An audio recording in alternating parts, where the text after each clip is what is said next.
friends, welcome back to the TutorMed channel where everything medicine is simplified. I am Dr. Obeng-Frimpong, and in today's video we want to look at the two other information we need to establish when taking an obstetric history. In our previous video we looked at how to establish a patient's last normal menstrual period and then a patient's gravidity, parity, abortion notation. In this video, we want to explain how to calculate a patient's expected date of delivery, EDD, and then the patient's gestational age. And so kindly grab your notepads and let's get started. Now the third parameter is calculating the expected date of delivery, or the EDD. Although we've established that between the LMP and the first trimester scan, the first trimester scan is more reliable, we still have to learn how to calculate the EDD from the woman's last normal menstrual period. And so traditionally, we use a rule called the Naegele's rule. Naegele's rule says that the expected date of delivery, or EDD, is the LMP plus 7 days minus 3 months, or the LMP plus 7 days plus 9 months. So you may use minus 3 months or plus 9 months, depending on which is convenient for you. If you do not understand this formula, please hold on. When we start doing examples, you would understand it better. So Naegele's calculation assumes that the woman has a 28-day regular menstrual cycle and the ovulation occurs on day 40 in the cycle. So this is just an information for you to keep, that this rule is a very assumptive rule, if I should put it that way, for a lack of a better word. It assumes that the woman we are calculating her EDD has a 28-day regular menstrual cycle and that the ovulation occurs on the day 14th in that cycle. But we all know that not all women have a 28-day menstrual cycle, which is regular. So this rule just assumes, but traditionally that is what we use. And so let's look at examples. Good. And so what is the EDD for a woman whose LMP is 17th of May 2023?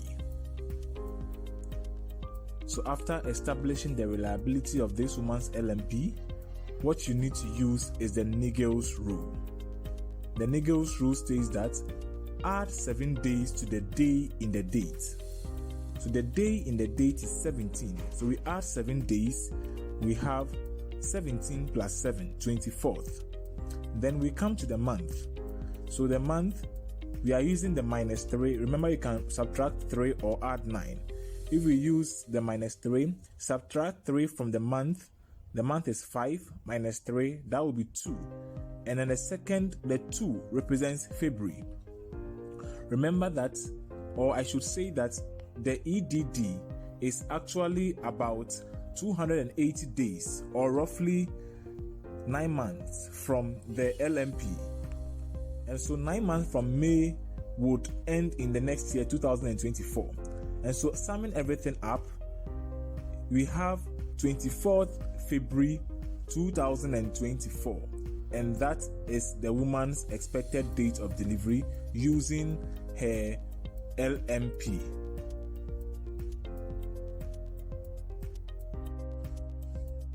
Now remember that instead of subtracting 3, you may add 9 to the month's period. So it's the same rule. Add 7 to the day in the date, that is 7 plus 14, and you get 24th. Then you add 9 instead of subtracting 3. The month there was 5, and so 5 plus 9 would give you 14. However, there is no 14th month in our calendar, but we can guess if we try to extend it. And so, if December is 12, month number 12, January is supposed to be month number 1, but we can make January month number 13, and February is month number 14. And so you see that you still end at or on February. And so whether you use the -3 or +9 method, you will still end on the month of February. And so adding everything up using the 9-month period or using the +9 months method, you are going to have 24th February 2024. Very good. And so let's look at one tricky EDD calculation. Pay attention to this question. It says, what is the EDD of a woman whose LMP is 25th of June 2023? And so right after establishing the reliability of this date, what rule do you use? The Nigel's rule. The Nigel's rule says that you deal with the day before you deal with the month, then the year would follow. So in that sequence. And so how do you deal with the day? Add 7 to the day in the date. The day in the date is 25, and so adding 7 will make it 32. But there is a problem because no month in a year has 32 days. It means that adding 7 to the 25, which is giving 32, will actually move the month from June to July. That is the first principle. Now, since no month has 32 days, we have to make the day realistic. We know that June has only 30 days. And so instead of writing 32nd, you write that the day is in excess of 2. And so the day for the EDD actually becomes 2nd instead of 32nd. And so we have established the day of the EDD. It is 2nd something, but we don't know the month yet.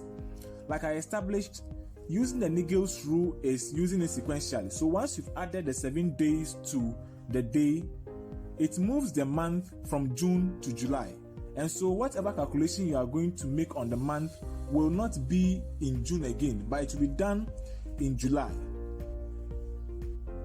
We will see that in the next slide. Now we've dealt with the day, so we move to the month. To get the month in the EDD, remember the rule. It's either you are subtracting 3 or you are adding 9. However, like I said, the month now will not be June, but will be July because of the effect the addition of the 7 to the day has had. And so now the month becomes 7. So if you are using the -3 method, then you are doing 7 minus 3, that will be 4. And we know the 4th month is April. And so the EDD is actually 4th April. Okay? If you are using the +9 method, it is 7 plus 9, which will be 16. We know we don't have a 16th month, but we can still project it and know the 16th month. And so if December is 12, January is 13, February is 14, March is 15, then it makes sense that April will be 16 by extension. So you realize that whether or not, if you use the -3, you get April. If you use +9, you will still get April. Now, since the month is in July, 9 months from July will be in the next year. And so it makes sense that the year for the EDD should be the next year. And so adding it all up, the EDD for this woman, whose LMP was the 25th of June 2023, will be 2nd April 2024. And so this was a tricky one, but I hope the explanation made a lot of sense. Now let's take a look at the last calculation of EDD.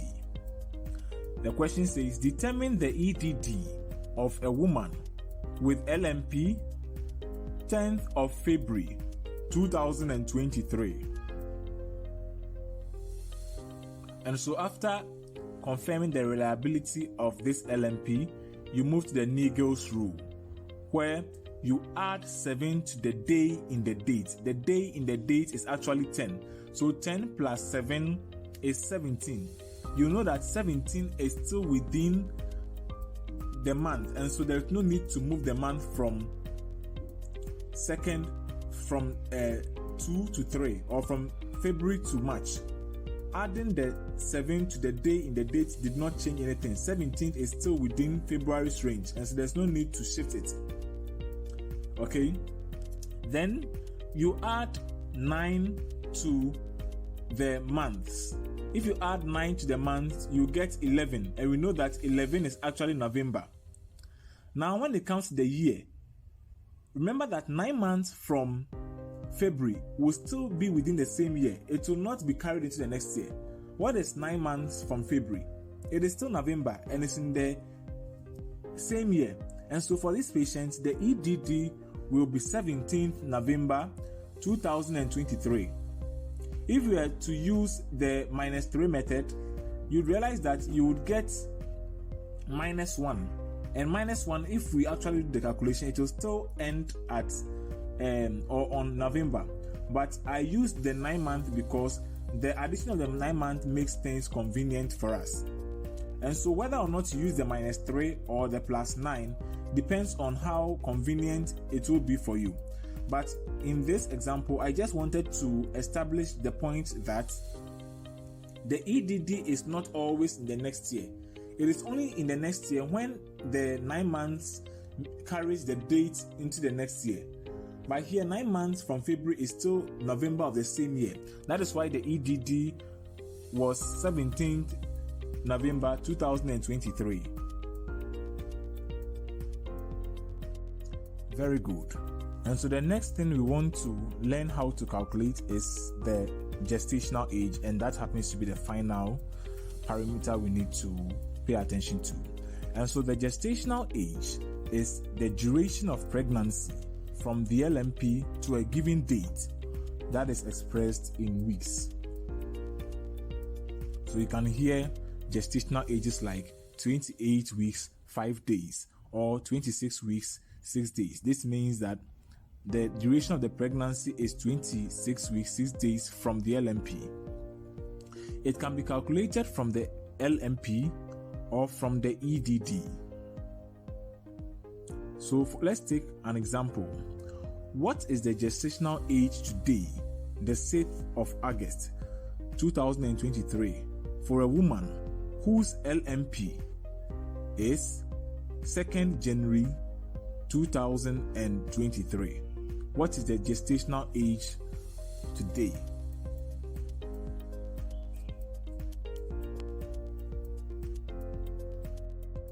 And so there are a number of methods used here, but the most accurate method will be to find the number of days in that period and express it in weeks.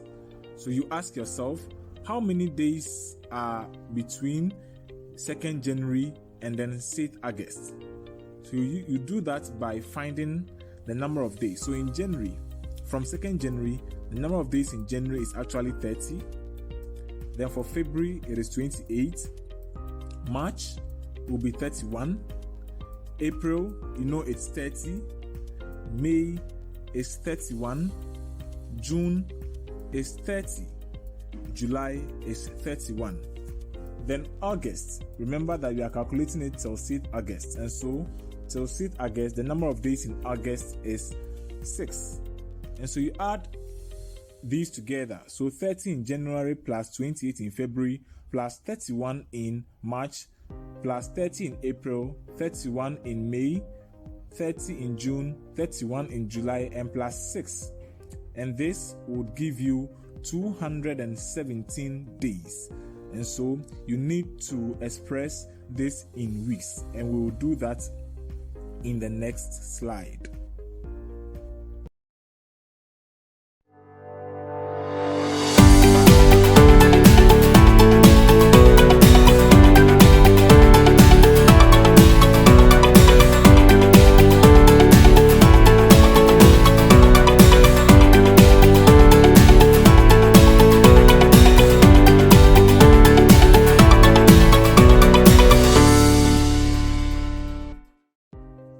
And so 217 days is 31 weeks, 0 days. How did we get this? We divided 217 by 7, and that gave us 31 with no remainder. and so this woman's gestational age is 31 weeks. A less accurate method works with the principle that every 3 months is 13 weeks. So for example, January, February, March, expressed in weeks, is 13 weeks. Another example will be May, June, July. That's 3 months, and so will be expressed as 13 weeks. So with that principle, we say that February, March, April is 3 months, and that is 13 weeks. So we've taken February, March, and April. Now we are left with January, May, June, July. Now when we add the number of days, in January that is 30, in May 31, June 30, July 31, and August 6, we get 128 days, and that in weeks is 18 weeks, 2 days. Now if you add the two together, you are going to get 31 weeks, 2 days. And so here there is an error margin of plus 2 days. And so please note the accurate method and then the less accurate method. The issue here is that the less accurate method is kind of faster compared to the accurate method, as you would see in subsequent examples. Alright folks, let's take a look at another example. You meet this woman whose LMP was on the 23rd of February 2023. What will be her gestational age in August 31st, 2023? And so remember that a gestational age is the duration of pregnancy at any given point in time from the LMP. And so here, the given point in time is 31st August 2023. So we need to calculate the number of days within this period and express it in weeks. Now, February has 5 days left, isn't it, to end? And so let's begin with March. Let's put the 5 days in February aside. Now, if you pick March, April, May, that is 3 months. And so using the less accurate method, which is usually used, you have 13 weeks. March, April, May gives you 13 weeks. Then we move on. From May, you move to June, right? And so you have June, July, August. And that still gives you 3 months. And so that is 13 weeks. So you realize that from March to August, you have 13 weeks plus 13 weeks. That will give you 26 weeks. Then February just had 5 days. And so using the less accurate method, which is the fastest method to use, this woman's gestational age will be 26 weeks, 5 days on the 31st of August 2023 if her LMP was 23rd February 2023. A more accurate method would be to add the number of days between 23rd February 2023 and 31st August 2023. That will be a very long process, but you would still get close to the 26 weeks, 5 days. Very good. And so the previous examples we saw showed us how to calculate the gestational age using the LMP. Now remember that the obstetric scan can also be used to get the expected date of delivery, the EDD, and this is even more accurate if the scan was taken in the first trimester at a point when the fetal pulse can be seen. So let's see how to calculate the gestational age using the EDD. It is important to understand that on the expected date of delivery, the woman's pregnancy will be 40 weeks. It means that if a patient's EDD is 9th August 2023, today, then that patient, if seen today, is 40 weeks pregnant. So whenever you are calculating the gestational age on a given date, with respect to the EDD, what you want to know is how far away that date is from the EDD, and if it has gone past the EDD, how far has it gone past the EDD? For example, the first trimester scan gave a woman's EDD as 30th November 2023. Remember that on this date, the woman will be 40 weeks. And if you are seeing the woman on the 31st of August 2023, what is the gestational age at the time you are seeing her? Here, really, the question you are asking yourself is, how far away is your date, 31st of August 2023, from the EDD, 30th of November 2023? So, we have, here, August has been completed because we have 31st of August. So, in between 31st of August and 30th November is the whole month of September, October, and then November. And that is about 3 months from the EDD.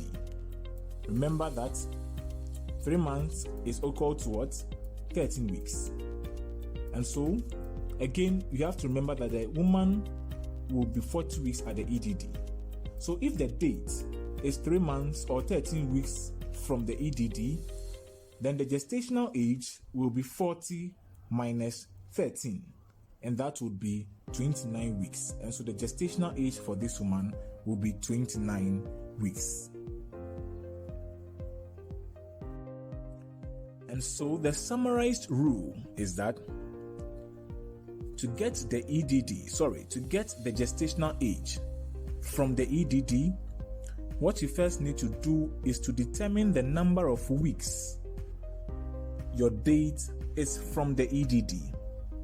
After you've gotten that number, subtract that answer of yours from 40 weeks, which can also be restated as 39 weeks, 7 days. 39 weeks, 7 days is the same as 40 weeks.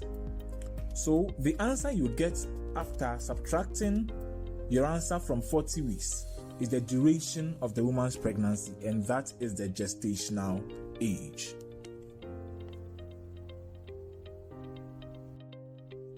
Good. So we needed to understand this before we discuss how to take history for the obstetric patients. So whenever you are taking an obstetric history, before you get to the presenting complaints and its duration, you need to establish the patient's demography, so her name and her age.